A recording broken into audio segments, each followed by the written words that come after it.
प्रकृति के रहस्य को यदि जानना है तो पचमढ़ी के जटाशंकर गुफाओं का ये एक सुलभ रास्ता है जो आपको प्रकृति के रहस्य को बताता है। आप देख सकते हैं चारों तरफ ऊंची ऊंची पहाड़ियां और मजबूत चट्टानों के बीच से गुजरता है बाबा जटाशंकर के मंदिर का रास्ता, जहां पर एक स्वयंभू शिवलिंग विद्यमान है। अब इस प्रकृति के रहस्य को देख सकते हैं आप, इन सुगम दृश्यों को देख सकते हैं, कितनी खूबसूरत ये तस्वीरें हैं। और पूर्णतः प्रकृति की गोद में भगवान शिव ने भस्मासुर से बचने के लिए ये जगह दी थी। अब कुछ अनुभव आपको कराते हैं जो रियल टाइम है, यानी कि वास्तविक है, और उन अनुभव को आप कैमरे पे भी देख सकते हैं मेरे माध्यम से। मैं आपको सबसे पहले दिखाना चाहूँगा, यहाँ पर चट्टानों ने भी भगवान की प्रतिमाओं को हूबहू आकार दिया है और ये 100% कुदरतन है। जैसे कि आप इस चट्टान को देख सकते हैं, यहाँ पर गणेश जी की आकृति सीधे तौर से बनी हुई दिखाई पड़ती है। भगवान गणेश की सूंड और उनका एक विशाल काया व्यक्तित्व आप इस चट्टानों के माध्यम से यहाँ पर देख सकते हैं। ये प्रकृति है जो खुद अपनी परिभाषा बताती है और बताती है कैसे भगवान गणेश यहाँ पर विद्यमान होते हैं। इसके अलावा यहाँ से भी आप ये अनूठे दृश्य को देख सकते हैं। ऊपर एक शिवलिंग जो है वो प्रकृति ने खुद से बनाया है और पहाड़ों में ये स्थित है। आप ऊपर इस शिवलिंग के दर्शन कर सकते हैं। ये अनुभव है, कहा जाता है कि किसी भी शिखर दर्शन से दर्शन का लाभ होता है। तो जटाशंकर की इन पहाड़ियों पे सबसे चोटी पर ही भगवान ने एक शिवलिंग जो है उसे विस्तृत किया, जो ये बताता है कि कैसे भगवान यहाँ पर मौजूद रहते हैं। आगे और कुछ तस्वीरें और दृश्य दिखाते हैं जो बताएंगे कि जटाशंकर की यात्रा जो है वो कितनी अच्छी और सुखद अनुभव वाली है। पूर्णतः प्रकृति के बीच चट्टानों के साथ आपको दिखाने की कोशिश करते हैं कि कैसे जटाशंकर एक दुर्लभ स्थिति में यहाँ पर विद्यमान हुए थे। यहाँ कुछ तस्वीरें आपको दिखाते हैं। लगातार हर शिवरात्रि और नागपंचमी पर यहाँ पर मेला भराता है और महाराष्ट्र से बड़ी संख्या में लोग यहाँ पर आते हैं। ऐसा कहा जाता है कि जो पार्वती हैं वो भगवान शिव की अर्धांगिनी के साथ साथ प्रकृति के रूप में भी विद्यमान है। और मान्यता ये है कि जो आदिवासी या जो भक्तगण यहाँ आते हैं वो पार्वती को अपना शिव के साथ यहाँ पर त्रिशूल उन्हें अर्पित करते हैं और उन्हें बताते हैं। कुछ तस्वीरें आपको दिखाएंगे, जैसे कि आप इस जगह से देख सकते हैं कि यहाँ पर नंदी जो कि पार्वती के भाई हैं उनकी तस्वीर यहाँ से आप देख सकते हैं। यहाँ से सीधे नंदी आपको दिखाई पड़ेंगे और नंदी की ये तस्वीर जो है ये पहाड़ों में उभर कर सामने आई है, जो बताती है भगवान के इस चमत्कार को। इसके साथ ही यहाँ पर डायनासोर की भी तस्वीर जो होती है इन पहाड़ियों में आपको उभरी हुई दिखाई देगी। ये सब कुदरतन है, यानी कि कुदरत खुद बताती है अपने निशान, अपनी पहचान। अब थोड़ा और आगे चलते हैं और देखते हैं जटाशंकर गुफाओं का राज क्या है। देखिए, जटाशंकर गुफाओं को अगर आपको जानना है तो आपको एक अद्वितीय तस्वीर दिखाना चाहूँगा जो मेरे ठीक सामने है। और ये तस्वीर है एक शेर की। वो शेर जो भगवान की गुफाओं के ऊपर बना हुआ है, आप उस शेर के मुख को देख सकते हैं। सीधा शेर का बड़ा मुख, और इसे हिंदुस्तान का आधा नक्शा भी कहा जाता है। तो ऐसी पहाड़ियों के बीच बसते हैं जटाशंकर, करोड़ों अरबों लोगों के आराध्य शिव इतनी वास्तविकता में पहाड़ियों की इन सुंदर वादियों में अपना ठिकाना बनाए हुए हैं।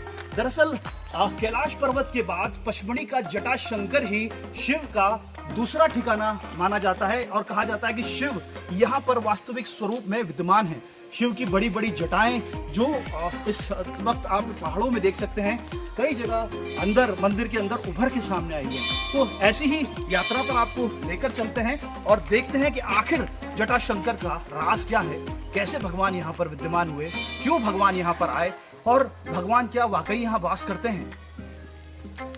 को हिंदुस्तान में शिव का दूसरा रहने का स्थान कहा जाता है। पहला स्थान कैलाश पर्वत को बताया गया है, तो दूसरा स्थान पचमढ़ी को कहा गया है। शिव के साथ पार्वती का संगम, पार्वती यानी प्रकृति, पार्वती को प्रकृति की संज्ञा दी गई है। आज हम पचमढ़ी के जटाशंकर गुफाओं में आए हैं और आपको बताते हैं कि जटाशंकर गुफाओं का रहस्य क्या है। दरअसल ये जटाशंकर गुफाएं हैं। पौराणिक काल में कथा है कि जब भस्मासुर को वरदान मिला था और भस्मासुर शिव को भस्म करने के लिए उनके पीछे लगे थे, तब भगवान शिव कैलाश पर्वत को छोड़कर पचमढ़ी की इन्हीं जटाओं के बीच, इन जटाओं के बीच, इन गुफाओं के बीच यहाँ पर पहुंचे थे और उन्होंने यहाँ पर शरण ली थी। भगवान यहाँ पर अपने आप को स्थापित करके बैठे थे, इसी कारण यहाँ पर एक स्वयंभू शिवलिंग भी उपस्थित है। साथ ही आपको बताना चाहेंगे कि शिव ने यहाँ पर अपनी विशाल जटाएं फैलाई थी, इसलिए इस जगह का नाम जटाशंकर कहा जाता है। इस दुर्लभ तस्वीरों को आपको दिखाने की कोशिश करते हैं। ये जटाशंकर गुफा के अंदर जाने का रास्ता है, आप देख सकते हैं चारों तरफ पहाड़ियों से ढका हुआ ये रास्ता, हूबहू अद्भुत जगह और अविश्वसनीय जिसे कहा जा सकता है, एक चमत्कारिक जगह के तौर पर देखी जा सकती है। कितना खूबसूरत, हजारों साल पुरानी ये पहाड़ है जिन पे हाथ लगाते से एहसास होता है कि कोई पावन भूमि में कदम रखा गया है।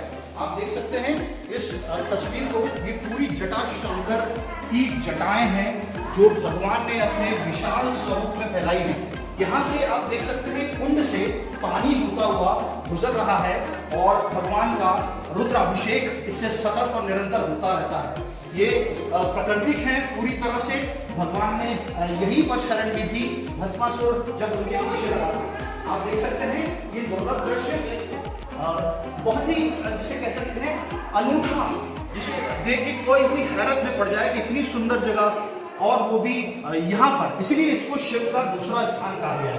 दरअसल कैलाश के बाद अगर शिव कहीं वास करते हैं तो वो पचमढ़ी के इस जटाशंकर में ही करते हैं। आप ये देख सकते हैं, ये जो तस्वीर है ये स्वयंभू है और ये भगवान की जटाएं कही जाती हैं।